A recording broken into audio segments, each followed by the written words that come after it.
Hello, my name is Alex Karekis, and I want to welcome you to my Finding Lost Civilization series. Today, we're in the California Sierras in a place called Kyburz Pass, which is near the towns of Truckee and Lake Tahoe. So in this area, the primary Indian tribe that lived here and in the Lake Tahoe region were the Washoe Indians. Unfortunately, in this place, in the Kyburz Pass, it was a location where immigrants came through, on their trek west. Unfortunately, the Washoe who lived here were in their way, and so they were displaced. So today, what remains of them? Very little. But behind me, we have the remnants of one boulder that now has been broken down into several pieces that contains the pit and groove petroglyph method, or design, I should say. And this is very old. Very old. Pit and groove petroglyphs are one of the oldest styles of petroglyphs that are known throughout the world. We see these pit and groove petroglyphs throughout the world. Well, we know from a skeleton or a mummy that was found in Fallon, Nevada, which is just down the east slope of the California Sierras, was 9,500 years old. So it just goes to show you how long ago ancient man inhabited this area. We know that the Washoe were here at least 2,000 years ago, if not 6 or maybe 9. So let's go visit this wonderful petroglyph, the only thing in this area that remains of the Washoe. So let's go take a look. Well, there it is in front of us. Looks just like a pile of boulders, and if you were on a road walking by, you would never really notice. Now, historically, these jumble of rocks over here apparently were one piece at one time. At least these pieces right here, that's 1, 2, and 3, were one piece at one time.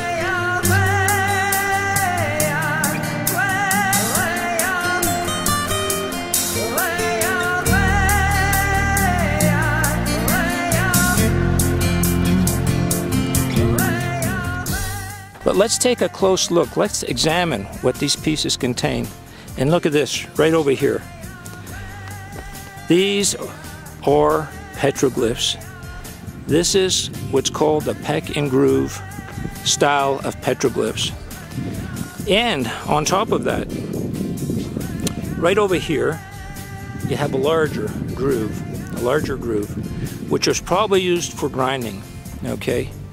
Now let me show you something over here. You know, one of the main staples of the Washoe in this area was the pine nut. And this area abounds with pine trees. And right over here, if you take a look, right over here, here is probably where they took the pine nuts and ground them down. Broke them from their first shell, so to speak. So there's 1, 2, 3 areas that we can see over here. I was walking around, and right next to it, I found 2 other areas where nuts were crushed over here. And you can tell that these are not natural. When you put your hand in there, it's fairly smooth. And if you look at the natural configuration of the boulders here, you know, they don't have these naturally occurring pestle or indentation, so to speak. So these are definitely made by the Indians, used for the processing of their pine nuts, which was their main staple. Well, as I was exploring the area near the petroglyph boulder, I came around here just 20 feet away, and I found another boulder that has 1, 2, 3, 4 mortars in there that was used for crushing the pine nuts. So right now we have this boulder over here, and we have that one right over here, and one next to it, and there's the petroglyph boulder. So this area right over here seems to be a spot. This is evidence of a spot where the ancient Washoe people lived, right here. We're walking on a ground where they lived. So I'm gonna go around this area in a circle fashion, just look at the ground to see if I can find any more signs of ancient life here. Well, one of the things about Kyburz Flats, you know, it's run by the Forest Service, and I have this one brochure talking about that one petroglyph over there. And I thought to myself, I mean, surely there must be more. If the ancients lived here 1,000 years ago, there has to be more than this one ancient petroglyph, especially one that's old. And so I started walking in a circle around, let's say, where their base camp was. And I found a boulder that has a petroglyph on it. Now, this is a real ancient one and real rough. But if you look at the boulder and you follow the outline, you can tell that it was engraved there by the ancients. So I'm going to keep walking this circle to see if I can find any more signs of ancient life. But let me share this boulder with you. It's right over here in front of me. Okay, take a look. Right over here, here's the natural configuration of the boulder. You see? This is it. This is the natural configuration. Look at this over here. Right over here. Okay, look at this. This is carved by the ancients. You can see the groove that was made here. You can see the groove that was made here. There's one here. There's one here. Okay. The stone, unfortunately, you can see that it's been broken off. And then right over here, you can see the outline of other grooves. Yes, this is an ancient petroglyph.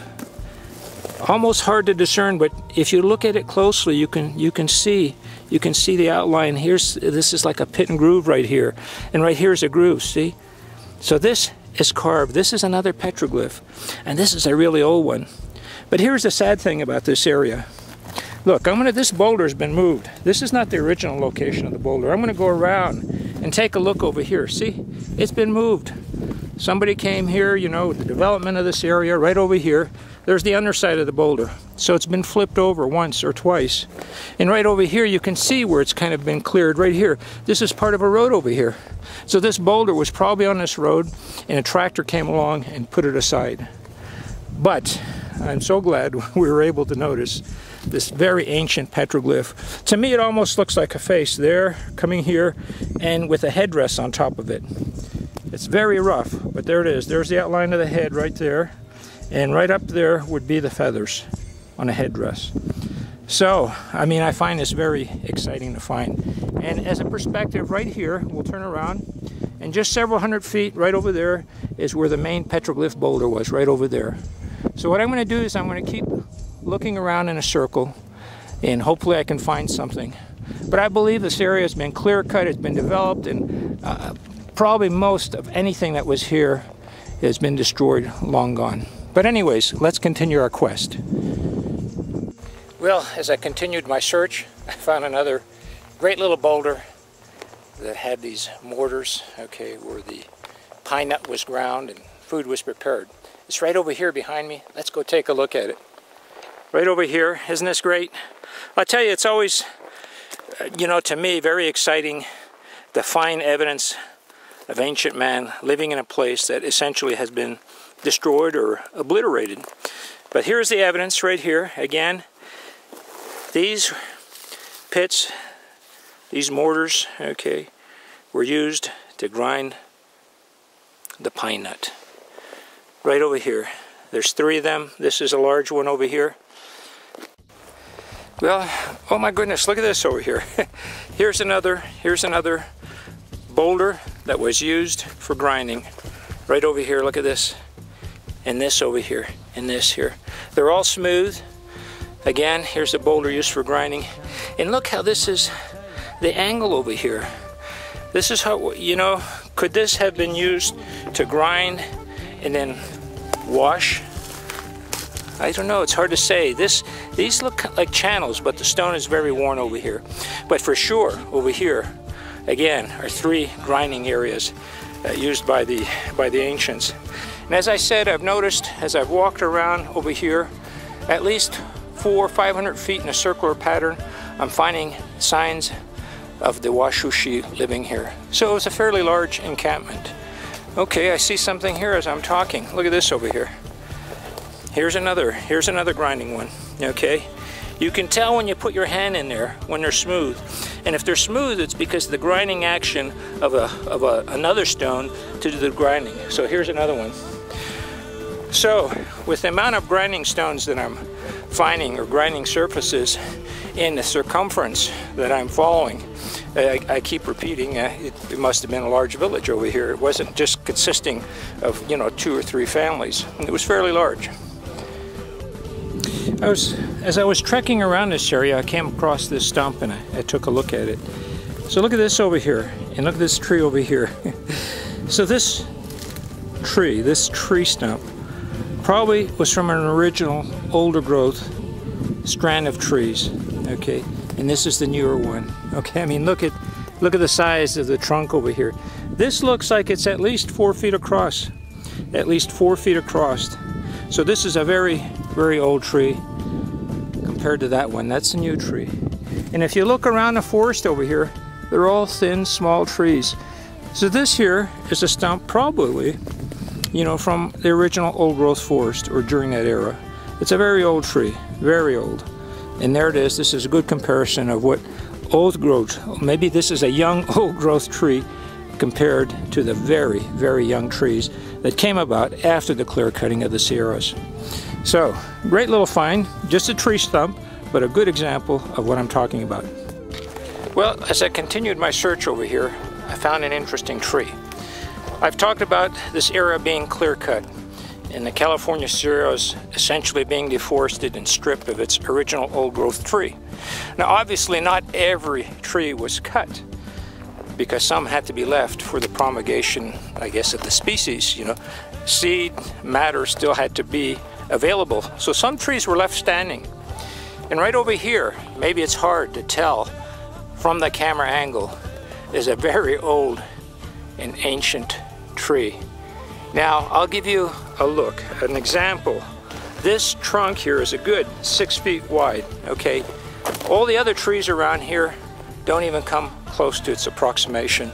This is one of the original old growth trees that existed here when the settlers came. Look at it rising up hundreds of feet. Look at that branch, that thick branch. You can't find that anymore. Look, okay, here's a new growth tree. Look at this, that's a new growth tree. New growth tree. Now there's a new growth tree, it's bigger, but the trunk isn't even a quarter of the size of this. And I'm gonna tell you, look, I'm gonna stand right here. Right here I'm gonna stand. And this will give you an idea of how wide this is. I mean, this is a big trunk over here. This is an original old growth tree. And it's really a good example for us to be able to see what one looked like. Okay, look at that. It just keeps on going. And look, you know what? I just saw a tag on there. Okay, it says wildlife tree. Okay, it says over here, saved for their food and shelter. Look, I'm in a strand of trees, and I wanted to show you the difference. See? I mean, the tree that we just saw was an old, ancient tree. And this is what came up after this area was clear cut. Look at this. I mean, here's my hand over here, okay? So, they're all like this over here. Now, as I said, not every single tree was clear cut, but the vast majority were. Some were left standing, you know, obviously for seed matter, you know, to promulgate the growth of the species.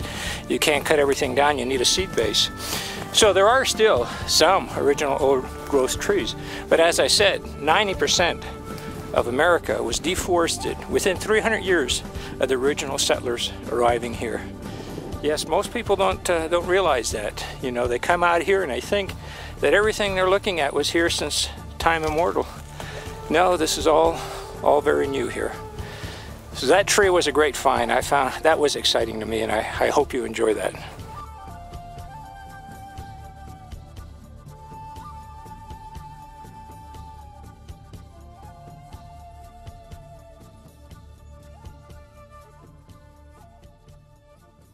Well, I'm standing here to give us a little perspective to what we've seen today. Right over here towards the west, on this hill, by these trees, is Kyburz Flats, and this is where the Washoe petroglyphs are, right over there. Now this road that I'm standing on was not only a trail used by the settlers pushing west, it was obviously also used by the Indians. So this is again another example of where the old and the new, kind of the confluence, came together. Many settlers, in fact, many trails, used the same paths and trails that the ancient Indians did, because it was a natural route. But anyways, behind me, right over here, this is a road that goes to a place called Hennis Pass. And before the railway was built that connected the East Coast to the West Coast, wagon trains came here, commerce came through here, mule trains bringing supplies, equipment, gold leaving California, passing through here and going east, were on this road. This is called the Hennis Pass Road. And so the ancients used it along with the modern settlers. And once this route became a primary route for the settlers, of course, the Washoe were displaced. Not only this was their land, and at that time nobody had titles to land, it was just their land. The fellow that opened a hotel here to service all the people coming west by the name of Moore laid claim to 322 acres. Now it became his land. So the land that was once for everybody now became somebody's land. And if you were on my land, you had to go. So this is, again, one of the elements, okay, of why the Washoe could not live here anymore. Their habitat was destroyed, and their land was essentially taken from them. So that's a little bit of history, sad but true, and so we push forward. Well, one of the things that I wanted to mention to you about these grinding stones that were used for the pine nut for the Washoe. The pine nut was one of the main staples, the main food that the Washoe used to sustain their life. But unfortunately, after the white settlers came to this area, they moved through here, they essentially clear-cut the forest here. So oftentimes Indians were nomadic, they moved with the seasons, okay? When it was cold, they would move to a hotter place. When it was hot, they would move to a cooler place. Now, can you imagine coming home one day, one season, and you find out that every tree is gone, cut down? Where are you going to eat? Where's your main staple? So you think, well, maybe I'll fish. Then you find out your stream's been diverted. It's been diverted for a mine. Or now maybe a settler has built a dam to divert it to his crops. Or maybe the stream is poisoned from the affluence coming from the silver and gold mines. Okay. So what would happen? What would happen to you if you went home one day and all the supermarkets that supplied your form of sustenance were gone, burnt, destroyed, collapsed? What would happen to you? Quite sobering when you think about it. I'm not passing judgment, this is history. But it's something we should always know and not forget and remember. And hopefully use this information as some form, I guess, of positivity for our own future. So unfortunately, the only thing that remains here at Kyburz Flats is that boulder, which has been broken into 3 pieces. A sad reminder, the only reminder of the Washoe who lived here. So anyways, let's continue our journey. Let's learn. Let's explore. Let's discover. Let's teach others.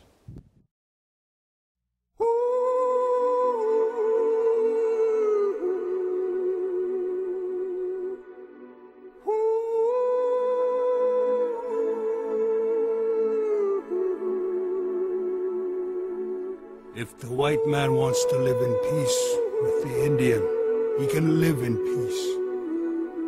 There need be no trouble. Treat all men alike. Give them all the same law. Give them all an even chance to live and grow. You might as well expect the rivers to run backward, as that any man who was born a free man should be contented when penned up and denied liberty to go where he pleases. We only ask an even chance to live as other men live. We ask to be recognized as men. Let me be a free man, free to travel, free to stop, free to work, free to choose my own teachers, free to follow the religion of my fathers, free to think and talk and act for myself.